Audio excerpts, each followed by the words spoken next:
Bueno, quiero empezar con un momento que se llenó de interrogantes mi cabeza en el momento que lo supe. Imagínense que un día mi esposa me dijo un momento en el que nosotros nos habíamos cruzado y habíamos estado juntos en la misma escena antes de empezar a conocernos, a ser amigos, a ser novios, y yo no me acordé de ese momento, no me acuerdo. O sea, ella me contó una escena en la que compartimos lugar, compartimos conversación y yo no me acuerdo. ¿Usted se imagina eso? Yo quedé como, ¿qué? ¿Cómo? Y yo empecé a buscar y yo he hecho la tarea todo este tiempo de intentar buscar en mi mente consciente, no me acuerdo de nada. O sea que he quedado a expensas de su versión de los hechos. Y quiero contarles esa pequeña historia. La historia dice así: sucede que ella estaba con otra chica en la iglesia, acá en la iglesia, en la cocina. Y estando allí en la cocina sucedió algo que las hizo morir de la risa. No era nada así, pues súper, no sé, súper llamativo, súper memorable, pero era una de esas cosas que como que dan mucha risa, y cuando uno lo agarra a la risa, como que hay otras cosas que también le dan más risa, ¿verdad? ¿Cierto que sí? Suma risa tras risa, y en ese momento yo crucé la puerta de la cocina. El punto es que ellas estaban que no podían de la risa y yo a ella no la conocía, a la otra chica sí.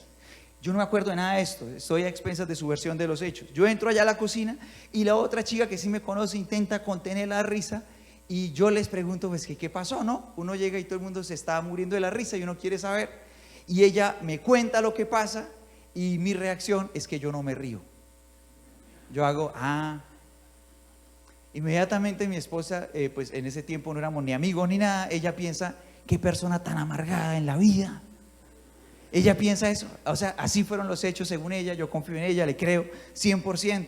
Ahora, no sé qué tanto tiempo pasaría entre ese evento y el momento en el que empezamos a conocernos sirviendo al Señor aquí en la iglesia. Empezamos a servir justamente en el equipo de jóvenes juntos y pasado algún tiempo de empezar a servir, un día ella me hace una llamada. Entonces mi esposa, bueno, ella me llama, en este tiempo pues obviamente nada de nada, me hace una llamada y la cómplice para esa llamada fue la pastora Noemí, fue mi madre. Sucedió algo en el servicio, yo no estaba, y entonces mi esposa se le acerca a mi madre y le dice que, bueno, sucedió algo ahí con un privilegio que ella tenía, con una responsabilidad, y entonces ella, para respetar el conducto regular, le dice, no, lo correcto es que tú llames a tu líder, llámalo a él y hablas con él. Entonces mi esposa, muy obediente, me llamó. Entonces resultó que en ese tiempo yo no estaba aquí viviendo totalmente, todavía estaba de allí para acá, Socorro, Bucaramanga, y en ese momento estaba en Bucaramanga. Ella me llama y yo estaba en el apartamento en el que durante muchos años fue mi casa, y yo estaba allí, y en el momento en el que suena el teléfono, el vecino del piso de abajo estaba escuchando música de despecho y yo fui a contestar el teléfono y yo contesté y yo la saludé y lo primero que le dije fue, mi vecino está despechado. Y eso nos dio mucha risa y yo empecé a hablar con ella y empezamos a hablar de eso y a echar cuento de eso, y eso que empezamos a reírnos y a reírnos, de pronto se nos olvidó cuál era el motivo de la llamada. Y echamos mucho cuento y mucha risa, eso como que, ¿y para qué fue que nos estábamos llamando? Nos acordamos, entonces ella me dijo qué había pasado y hablamos de eso y colgamos. Y eso que uno piensa, yo necesito volver a hablar con esta chica, ¿cierto que sí? Ese momento entonces se quedó en nuestra historia como el momento en el que hicimos clic. Ese es el momento para los dos, es un momento común en el que sentimos que como que nuestras almas hicieron ese clic. Y mira que yo cuento esto porque a veces solo hace falta que uno se dé la oportunidad de mirar a una persona más de una vez, o de pronto cambiar la perspectiva de cómo uno ve a la persona y mirarla por otro lado, como para uno darse cuenta de una manera más amplia de quién es esa persona que uno está viendo y está tratando. A veces uno podría tener una visión equivocada de alguien, a veces uno podría estar mirando de manera errada a alguien, y mira que justamente pasé de ser esa persona amargada de la primera escena a ser la persona con la que ella eligió reírse toda la vida, y aquí vamos tirando risa. Ya llevamos varios años riendo y la idea es poder seguir riendo, y nos gusta mucho seguir riendo. Ahora yo te quiero hacer una pregunta: ¿alguien te cae mal? ¿Sí? ¿Por qué la risa? ¿Por qué la cara sonrojada? Hagámonos esa pregunta. ¿Alguien te cae mal? Y si encuentras a alguien que como que no está en esa lista de personas que merecen tu cariño, la pregunta es, ¿por qué? Hagámonos esa pregunta, ¿por qué esa persona me cae mal? Y yo te quiero invitar a que vayamos al primer libro de Samuel, capítulo 18, porque allí nos vamos a encontrar justamente a una persona que es vista desde dos ángulos diferentes. Podemos encontrarnos a una persona que es percibida haciendo las mismas cosas de maneras distintas. Y vamos a leer los versículos desde el 1 hasta el 9, ya están allí en pantallas, y te voy a pedir que los leamos en voz alta. ¿Está bien? Leamos juntos en voz alta, con todo el corazón, con toda la actitud. La palabra del Señor dice así. Dice: después de que David terminó de hablar con Saúl, conoció a Jonatán, el hijo del rey. Dice: de inmediato se creó un vínculo entre ellos, pues Jonatán amó a David como a sí mismo. A partir de ese día, Saúl mantuvo a David con él y no lo dejaba volver a su casa. Jonatán hizo un pacto solemne con David porque lo amaba tanto como a sí mismo. Para sellar el pacto, quitó su manto, y se lo dio a David junto con su túnica, su espada, su arco y su cinturón. Hagamos una pausa. Esta es la escena posterior al momento en el que David derrota a Goliat, ese gigante filisteo de 3 metros, súper legendaria esa batalla, súper legendario este momento. Esta es la escena después. Y lo que acaba de hacer el príncipe que se llamaba, ¿cómo se llama el príncipe? Lo que acaba de hacer el príncipe que se llamaba Jonatán, de quitarse su manto, su túnica, su espada, su arco y su cinturón, era la manera más alta de honrar a un súbdito. Era la manera más elevada como un monarca podía hacerle justamente pues como una medalla, como honores a alguien que quería pues justamente homenajear delante de todo el pueblo. Entonces Jonatán está allí dando el máximo homenaje y hasta acá todo bien. Sigamos leyendo. Dice: todo lo que Saúl le pedía a David que hiciera, él lo hacía con éxito. Como resultado, Saúl lo hizo comandante sobre los hombres de guerra, un nombramiento que fue bien recibido tanto por el pueblo como por los oficiales de Saúl. Vamos bien. Dice: cuando el ejército de Israel regresaba triunfante después de que David mató al filisteo, a Goliat, dice: mujeres de todas las ciudades de Israel salieron para recibir al rey Saúl. Cantaron y danzaron de alegría con panderetas y címbalos, y este era su canto. ¿Cómo era? Dice: Saúl mató a sus 1000 y David a sus 10,000. Dice el versículo 8: esto hizo que Saúl se enojara mucho. ¿Qué es esto? Dijo: le dan crédito a David por 10,000 y a mí solamente por 1000. Solo falta que lo hagan su rey. Desde ese momento Saúl miró con recelo a David. Y cuando llegamos hasta aquí, creo que nosotros tenemos muy claro los dos puntos de vista con los que se interpreta la vida de David. Por un lado tenemos a Jonatán, el príncipe, que ve a David y ¿qué siente hacia él? ¿Qué siente hacia él? Dice la Biblia que él, ¿qué sentía hacia David? Decía un vínculo de amor, un amor fraterno, que es el que el Señor Jesús nos llama a tener los unos por los otros, de amar a los demás como a nosotros mismos, ¿verdad? Y la Biblia nos muestra este sentimiento que justamente nos muestra el corazón de Dios en Jonatán, amando a David como a sí mismo. Pero por el otro lado tenemos a Saúl, que cómo mira Saúl a David. Dice la palabra de Dios, termina diciendo que mira con recelo a David. Ahora, nosotros vemos que hasta la mitad de lo que vamos leyendo todo viene bien, hasta el momento en el que ellos regresan y, como era costumbre, salen muchas mujeres de la ciudad a recibir al ejército, y como era costumbre también, esas mujeres traen una canción. ¿Cómo decía la canción? Saúl mató ¿a cuántos? A sus 1000 y David a sus 10,000. Y creo que es bueno cuando uno se hace referentes de otras personas para uno mejorar. Cuando uno piensa en alguien que es bueno, en algo que a uno le gusta, en su trabajo, y uno piensa en esa persona para aprender de esa persona y mejorar, creo que es buenísimo estar dispuesto a aprender de los demás. Pero creo que también es malísimo cuando se hacen comparaciones con el fin de menospreciar a otra persona o de destacar sus errores, ¿cierto que sí? Ahora, si ellas querían destacar a David, ¿qué necesidad tenían de hacerlo a expensas del rey? O sea, si ellas querían decir, bueno, David es pues el supergladiador, es lo máximo que nos ha pasado en el ejército, ¿qué necesidad tenían de compararlo y de menospreciar al rey? No tenían ninguna necesidad. Ahora, ¿cómo se siente uno si lo comparan justamente para menospreciarlo? ¿Alguna vez te ha pasado? ¿Te han comparado con alguien más y te has sentido menospreciado? Ahora, aunque nosotros sabemos que responder a esto es bien fácil, o sea, uno sabe que las comparaciones son feas, en las familias esto sucede mucho.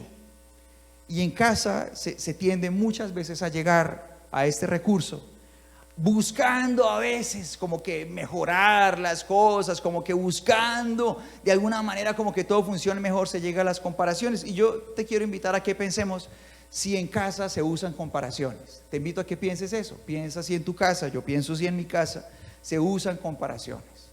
Pensemos si sucede eso. Entonces pensemos, por ejemplo, yo soy papá, si eres mamá, pensemos si como papá o mamá usamos esas comparaciones con nuestros hijos. Y pensemos en ese hijo que es comparado, y pensemos si alguien que es comparado constantemente con su hermano, que de pronto, por ejemplo, obtiene mejores calificaciones, ¿será que ese corazón se siente motivado o se sentirá lastimado? ¿De qué habrá más probabilidades? ¿De que ese corazón diga, uy, sí, claro, yo quiero ser como mi hermano que saca buenas notas? ¿O será que se siente lastimado y muchas veces de pronto se siente resentido contra ese hermano con el que lo comparan? Y bueno, ya dimos la primera respuesta. Ahora, mira esto que nosotros como padres, ya que empezamos a mirar esta comparación y lo que empieza a suceder acá, y cómo se empieza a crear una enemistad, nosotros podemos evitar muchos daños en casa cuando dejamos de usar comparaciones, cuando dejamos de comparar uno con el otro, empezando por el punto de que cada persona en la familia es diferente. Tú eres diferente a todos los demás en tu casa, ¿verdad? ¿Y cuántos padres hay acá? Y los que tienen varios hijos creo que pueden entender claramente que todos sus hijos son seres humanos absolutamente distintos, ¿verdad que sí? Así que nuestra meta como padres nunca debe ser que nuestros hijos sean iguales, porque son seres humanos súper diferentes. Al contrario, nuestra meta como padres, bueno, en el caso de los que tienen varios hijos, pero bueno, yo tengo uno y creo que debe ser la meta de todos, es buscar motivarlos de manera que ellos puedan ser la mejor versión de sí mismos de la mano de Dios. La mejor versión. Ahora, ¿eso qué quiere decir? Que probablemente tengas un hijo que es muy bueno en matemáticas, pero otro no. ¿Sí? Y tenemos que aprender que de pronto el otro, uno dando su mejor esfuerzo será el mejor en matemáticas, pero el otro no es lo suyo. Él pasará esa materia, pero probablemente su mayor virtud irá por otro camino. Tal vez lo suyo es patear la pelota. ¿Sí están conmigo o no? Y creo que hace uno muy mal cuando uno empieza a compararlos y cree que eso irá por buen camino. Ahora, pongámonos en el lugar de hijos. Si de pronto un hijo, cuando hay conflictos, puede usar también la comparación para referirse a sus padres, y de pronto un hijo le puede decir a su papá, por ejemplo, cosas como: es que con usted no se puede hablar, en cambio con mi mamá sí. Ahora pensemos, por ejemplo, si alguien dispara esa comparación en su casa, ¿será que eso mejora la comunicación con su papá? Evidentemente no, las comparaciones no mejoran las cosas. Ahora, en lugar de ir a la comparación, lo mejor sería, por ejemplo, en un caso de estos donde la comunicación está mal, lo mejor sería ver qué falla en la comunicación. Entonces, por ejemplo, algo que falla muchas veces en la comunicación en casa es no saber escuchar. Entonces, por ejemplo, si los ánimos están así como elevados, una persona de pronto no soporta que la otra le abra su corazón y le diga lo que siente. Entonces, cuando va a mitad de camino le interrumpe, y entonces el otro interrumpe también, y el otro interrumpe, y nunca se escucha, y entonces se arma una batalla campal. Así que en lugar de comparar y decir: es que yo con usted no puedo hablar, pero con el otro sí, lo mejor sería sentarnos en calma y decir: ¿por qué no mejoramos, por ejemplo, esta parte de aprender a escucharnos mutuamente y hacer un pacto, por ejemplo, de que mientras tú hablas, yo te escucho? ¿Sí? ¿Sí están conmigo o no? Y mientras yo hable, tú me escuchas. Y por ejemplo, hoy podríamos empezar a darnos cuenta de ese efecto tan nocivo que empiezan a generar las comparaciones acá, y el efecto tan nocivo que pueden causar en nuestra casa. Ahora de pronto alguien también lo puede usar, por ejemplo, con sus empleados. Si alguien aquí es jefe de otras personas y de pronto siente que una buena manera de motivarlos es compararlos con otras personas, y tú y yo, reflexionando en todo esto, nos damos cuenta de que realmente las comparaciones no nos llevan por buen camino, y sirviendo al Señor podría pasar lo mismo. De pronto una persona está al frente de un equipo y cree que la mejor forma de sacar lo mejor de ellos es compararlos para menospreciar a los que no hacen algo y elevar a los que sí, pero realmente ese tipo de cosas no hacen mucho bien. O sea, una cosa es que nos inspiremos en alguien, pero otra cosa es utilizar la comparación para menospreciar el corazón de alguien. Y esto no solamente lastima el corazón de Saúl, sino que dice el versículo 9, que desde el momento en el que se genera la comparación, dice que Saúl empieza a mirar con recelo a David. El versículo 9 en otra versión dice, desde ese día Saúl no miró con buenos ojos a David. Otra versión de la Biblia dice, desde ese día empezó a tener mala voluntad hacia David. O sea, desde ese día le empezó a caer mal. Y yo quiero que tú y yo pensemos en que esto puede pasar en cualquier círculo social. Y quiero invitarte a que pensemos si de pronto alguien de pronto siente algún resentimiento hacia otra persona porque fue comparada con esa persona mucho tiempo o ha sido comparada con esa persona últimamente.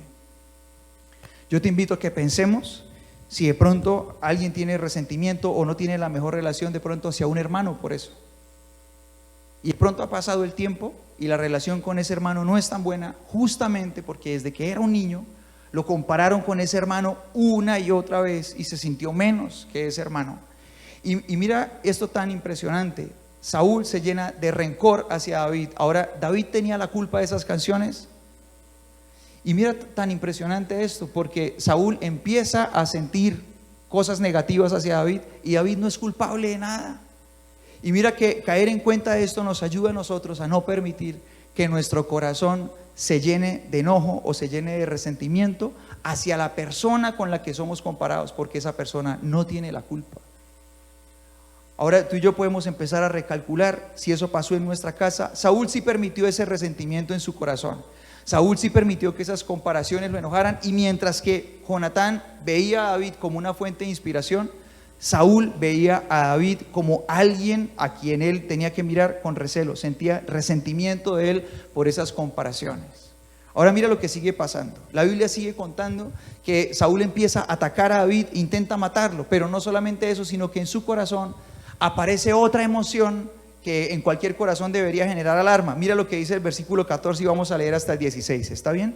Te pido que lo leamos juntos y mira lo que sigue diciéndonos la Biblia de la relación entre ellos. Dice, David siguió teniendo éxito, dice, en todo lo que hacía, porque el Señor, ¿qué pasaba? Estaba con él. Cuando Saúl reconoció esto, ¿qué pasó? Le tuvo aún más miedo, pero todos en Israel y en Judá amaban a David, porque tenía tanto éxito al dirigir sus tropas en batalla. Una vez más tú y yo vemos dos puntos de vista. Por un lado estaba en general el pueblo de Israel que ¿qué sentía por David? ¿Sí lo leímos o no? Dice que amaban a David también. Ellos amaban a David. ¿Por qué amaban a David? Porque era una persona exitosa. Claro, si él era general y él era exitoso, ¿cómo no lo iban a amar las familias? Si él le garantizaba que sus hombres, padres, hijos volvieran a casa con vida. O sea, ¿cómo no lo iban a amar? Entonces yo me imagino a esas esposas, a esas madres preguntando, ¿con quién va mi hijo? ¿Quién es el general que va dirigiendo el pelotón de mi hijo? Y le decían, va con David. Uy, esas mujeres descansarían, ¿verdad?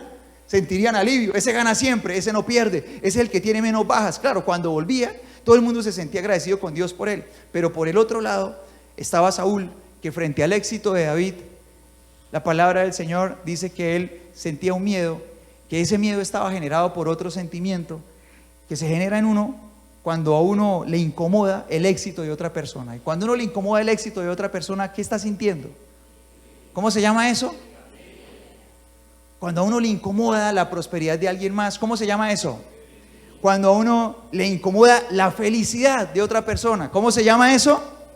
Ahora yo te invito a que nos preguntemos, ¿qué siento frente al éxito de alguien más? ¿Qué siento frente al éxito de otra persona? Porque hay dos maneras de ver el éxito. Y de un lado estaban los que amaban ese éxito de esa persona, del otro lado estaba el que sentía envidia, y eso le causaba muchas otras emociones. Y yo te invito a que nos preguntemos, ¿qué siento yo cuando alguien más es exitoso? Entonces, por ejemplo, ¿qué siento yo si la persona que tiene el mismo tipo de negocio que el mío se compra un local más grande? ¿Qué siento yo? ¿Qué pienso? De pronto pienso, gracias Señor por bendecir a mi competencia directa. ¿Pienso eso? O de pronto pienso, ya estará hasta lavando plata, hasta con traquetos andará metido, ¿verdad? ¿Cierto que sí? Ya quién sabe en qué chanchullo se metió. ¿Sí pasará eso o no? Ya que saben qué se anda metiendo, ¿cierto que sí? Ahora, ¿qué pasa, por ejemplo, si una persona está yendo al gimnasio? Y hay otra persona que entró al gimnasio después, y a esa persona se le nota más. ¿Cuál es la oración? Señor, gracias porque a esa persona, mire esos pectorales, esos bíceps, mire esos glúteos. ¿Ah? ¿Será que esa es la oración? O de pronto a partir de ahí nacerán esos refranes como el que dice: la suerte de la fea, la bonita la desea. Usted se ha imaginado el autor de esos refranes no tienen autor ni tiene defensa de derechos de autor, ¿verdad? Pero bonito sería uno saber el nombre de esa persona. A uno le toca imaginarse. Usted se imagina la composición. ¿Quién compondría ese refrán? O sea, francamente, yo en oración medité en eso y yo meditaba en ese refrán. Yo no me imaginaba a un señor componiendo ese refrán.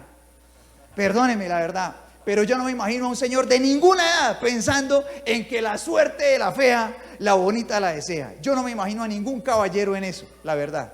Yo me lo imagino feliz mirando a la bonita. O sea, ¿el qué necesidad tiene pensar si tiene buena o mala suerte? No, a él con ver la chica bonita es suficiente para sí. Gracias, Señor. Así que yo más bien me imagino a una dama que de pronto no se siente tan agraciada, pero se siente afortunada y dice: la suerte de la fea, la bonita, podré ser fea, pero a usted le va a ir mal. ¿Verdad? O sea, qué necesidad, ¿cierto que sí? Y mira que me dolió la panza de tanto reírme.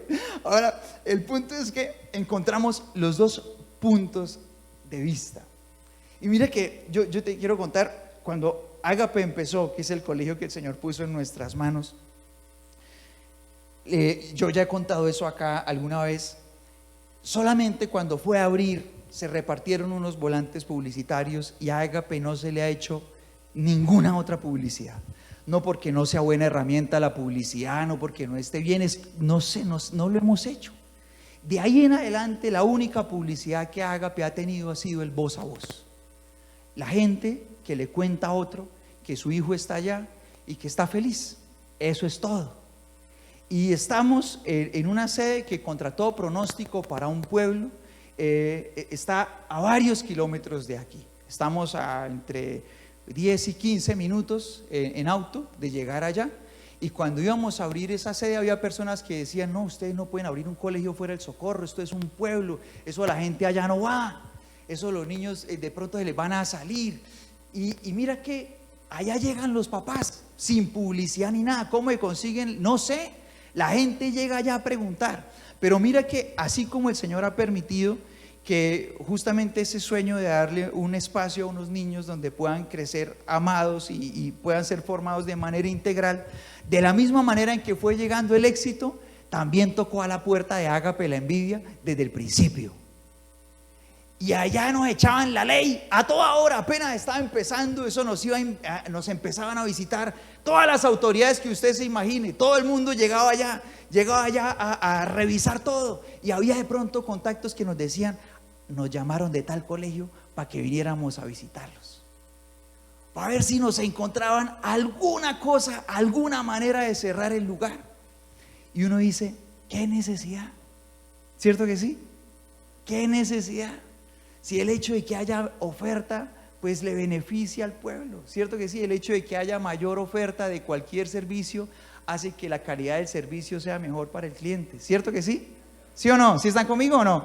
Imaginen un solo tendero en el Socorro, ¿qué haríamos? Si va a cobrar la panela, no alcanzaba en primer lugar, pero si va a poner la panela al precio que quiera, todo el mundo pague la panela al mismo precio y como le toque, ¿cierto que sí?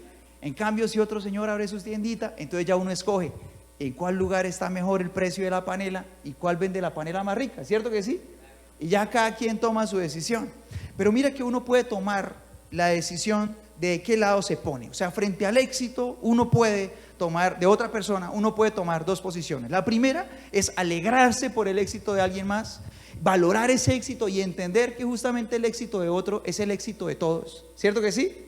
Entonces, por ejemplo, uno mira a San Victorino, allá hay un montón de lugares, de locales comerciales, y entonces las personas dicen: uy, vea, acá viene la gente a comprar tal y tal cosa. Entonces dice: claro, y la gente viene y compra, y como se demora comprando, le da hambre, entonces pongamos un puesto de empanadas. Entonces pone el puesto de empanadas, y al lado del que vende exitosamente en su puesto, entonces vende también el de las empanadas. Dice, bueno, y salen de acá con mercado, ¿cómo se van para la casa? Pongamos una estación de taxi. Entonces ahí está la base de los taxis. Los taxis consiguen carreras y pasan las busetas también. Y de pronto alguien de tanto comer empanadas se pone enfermo, entonces al frente de la droguería. Y entonces se enferma y al otro lado, ¿verdad? O sea, pero es el hecho de entender que el éxito de otra persona me bendice a mí también. ¿Sí? ¿Sí o no?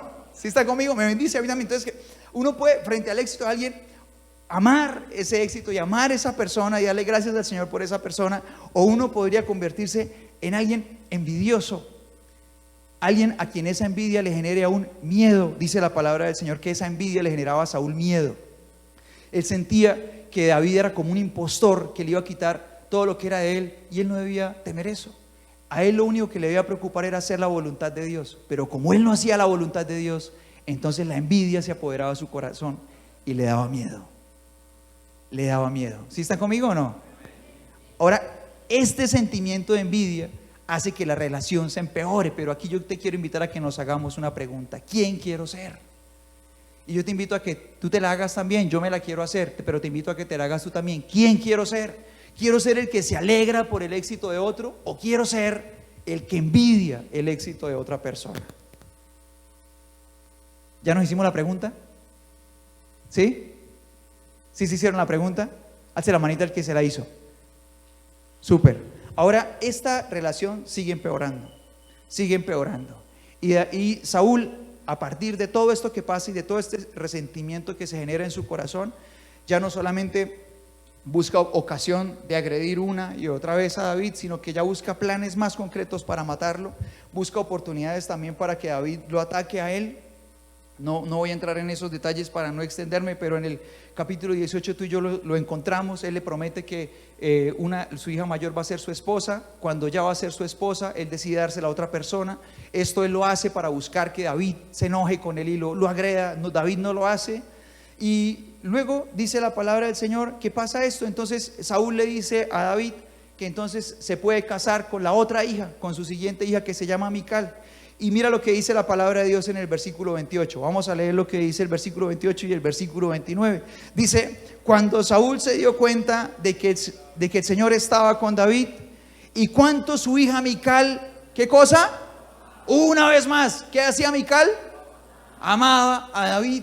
Cuánto su hija lo amaba. ¿Qué pasó? Dice, le tuvo aún más miedo. Dice, y quedó como enemigo de David por el resto de su vida. Qué locura, ¿no? Porque en lugar de estar feliz de que su hija estuviera enamorada del hombre con el que se iba a casar, ¿qué pasó? Se puso celoso. Se puso celoso. Ahora imagínese usted, o sea, yo creo que todos los padres que aman a una hija o a un hijo, uno espera que el día que su hijo se case, esté enamorado. ¿Cierto que sí? ¿Sí o no? Pero ¿qué le pasa a este hombre? Dice la palabra del Señor que al ver cuánto ella lo amaba, se sintió celoso. Y ahora yo te quiero invitar a que pensemos si los celos podrían estar generando enemigos en la casa de cada uno de nosotros, si los celos podrían estar generando enemistades allí adentro. Y no sé si has oído un dicho que tiene que ver con esto y que la verdad he oído muchas veces, que alguien dice: primero tuve mamá y después esposa. ¿Alguien ha oído eso? Primero tuve mamá y después esposa. ¿Qué opinan? ¿Acertado o malo? ¿Qué opinan de ese dicho? Yo lo digo varias veces, probablemente tú también. Primero tuve mamá y después esposa. Y justamente este dicho tiene todo que ver con esta batalla de amor, ¿no? Por el corazón de alguien más. Y justamente estas batallas de amor generan dolor, generan enemistades, generan enemigos en la propia casa. Y para combatir este tipo de celos se necesita ir a la palabra del Señor, ¿no? Y la palabra del Señor dice en Génesis 2:24, no está en las pantallas, pero te pido que lo escuches. Dice: esto explica por qué el hombre deja a su padre y a su madre, se une a su esposa, y los dos se convierten ¿en qué cosa? En uno solo. O sea que si papá y mamá aman a su hijo o a su hija y quieren que ese hijo sea feliz al momento de casarse y construya una familia feliz, tienen que dejarlo ir. ¿Sí están conmigo o no? ¿Tienen que hacer qué cosa? Dejarlo ir. Dejar ir a ese hijo o a esa hija. Y por eso dice la palabra del Señor, es un diseño divino. Dice que cuando un ser humano, un hombre, una mujer se casa, debe dejar a sus padres, salir de esa casa. Y esto no quiere decir que sus padres no puedan ser sus consejeros. Esto no quiere decir que no honren a papá y a mamá. Ese es un mandamiento para toda la vida. ¿Sí están conmigo o no? Honrar a padre y madre es un mandamiento para toda la vida.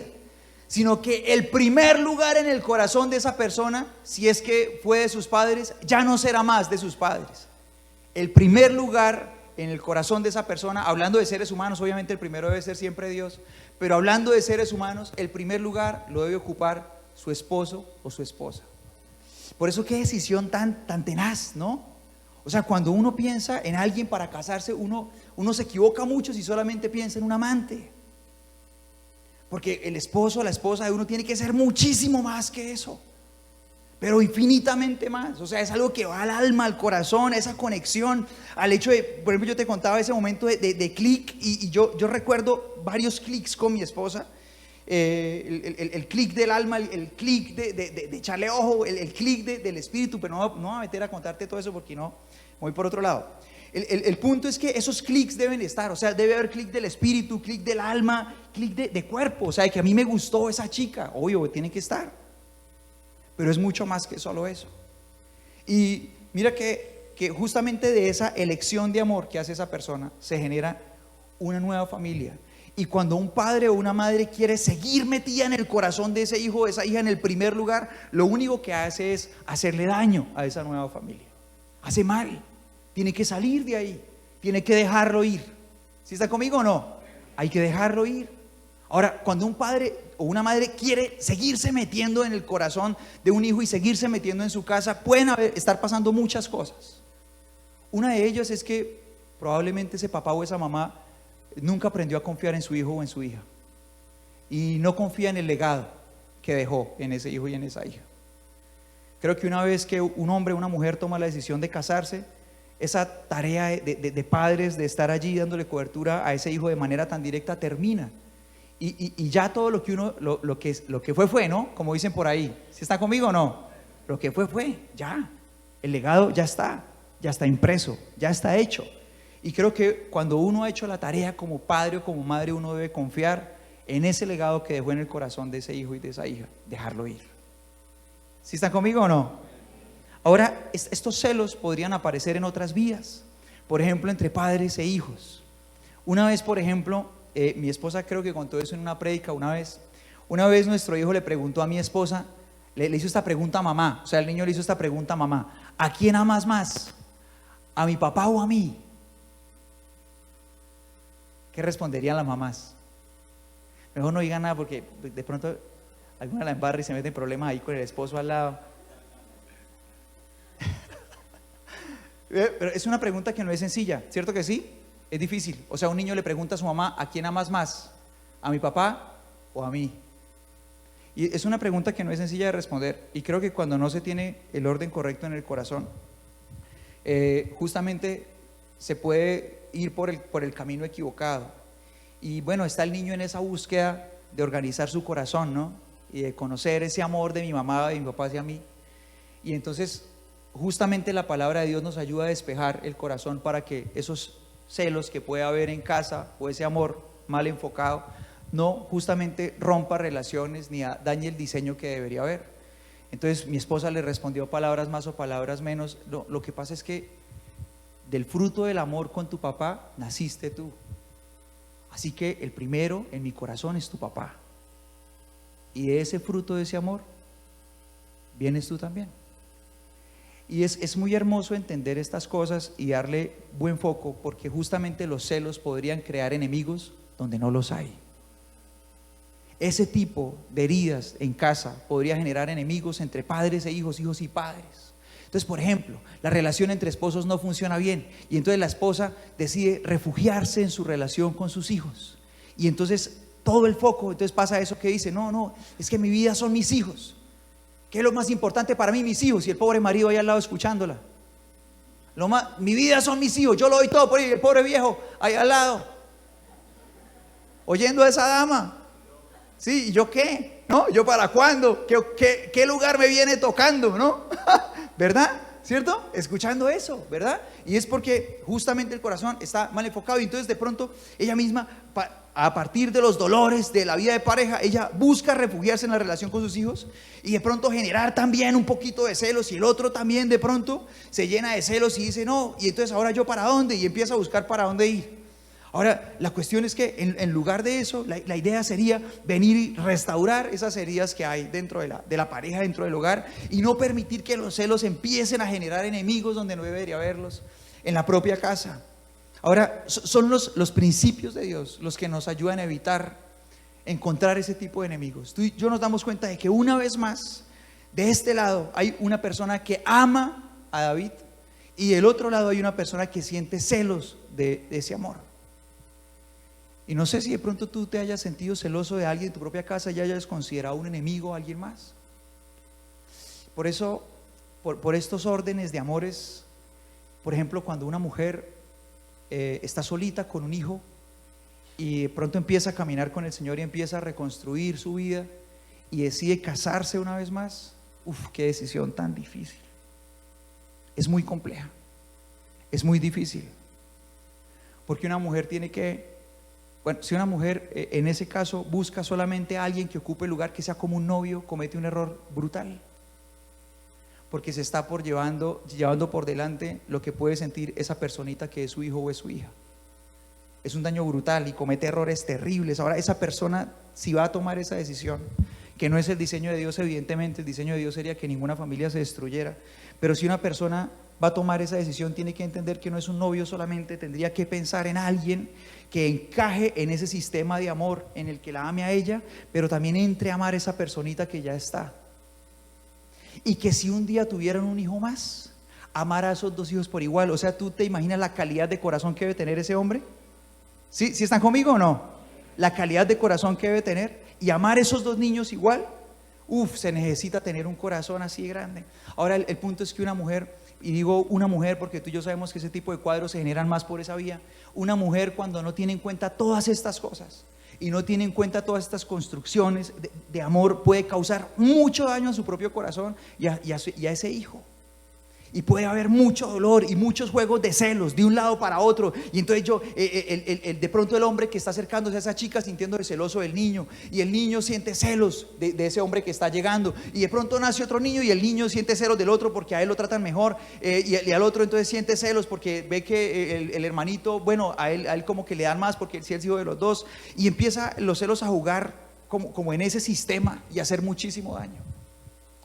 Ahora yo te invito a pensar en todo esto, porque uno puede ver enemigos donde no los hay, y los principios de Dios justamente son los que nos llevan a nosotros a tener cuidado de que nuestro corazón pueda ver a todas las personas de la misma manera en que Jesús las ve. Y yo los invitaba a que nos hiciéramos una pregunta al principio, y la pregunta era: ¿alguien me cae mal? Y yo te invito a que nos la hagamos otra vez. ¿Alguien me cae mal? Y yo te invito a que cerremos este momento recordando dos cosas. La primera es que si alguien me cae mal porque me ha hecho daño, porque me ha ofendido, porque me ha lastimado, tú y yo debemos recordar que hay una herramienta que el Señor nos da que se llama perdón. Y el Señor Jesús dice la palabra de Dios en Lucas 6:31 así, te pido que lo leas conmigo. Dice: traten a los demás como les gustaría que ellos los trataran a ustedes. Si solo aman, voy a pedirle a producción que nos regale esa cita, por favor. Esa sí está ahí en pantalla, Lucas 6:31.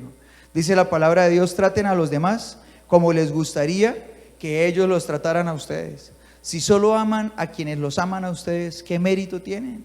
Hasta los pecadores aman a quienes los aman a ellos. Si solo hacen bien a los que son buenos con ustedes, ¿qué mérito tienen? Hasta los pecadores hacen eso. ¿A quién le gusta encontrar perdón cuando falla? Alce la mano, por favor, el que le gusta ser perdonado cuando falla. A todos, ¿verdad? Eso nos pone en una situación en la que si tú y yo tratamos a los demás como queremos ser tratados, tú y yo estamos en la condición de perdonar al que falla contra nosotros. ¿Sí están conmigo o no? Esa es la primera cosa. Si a alguien te cae mal porque te ha hecho daño, ahí está el perdón, para que perdonemos a esa persona y dejemos de sentir algo negativo hacia ella. Pero la segunda cosa que necesitamos atesorar en nuestro corazón en este momento es que si una persona me cae mal y no me ha hecho nada malo, pero aún así siento cosas negativas hacia esa persona, entonces lo que está mal está es aquí, dentro de mí. Si yo siento cosas negativas hacia alguien y esa persona no me ha hecho nada malo, lo que está mal está aquí, dentro de mí. Y tú y yo nos hemos dado cuenta a lo largo de esta historia de un hombre que decidió sentir siempre cosas negativas hacia alguien, mientras que para todos los demás eran motivos de amor. Para él era motivo de envidia, de odio, de resentimiento, de miedo. ¿Por qué? Por lo que había en su corazón. Ahora yo te voy a pedir que nos pongamos de pie, por favor, y que oremos.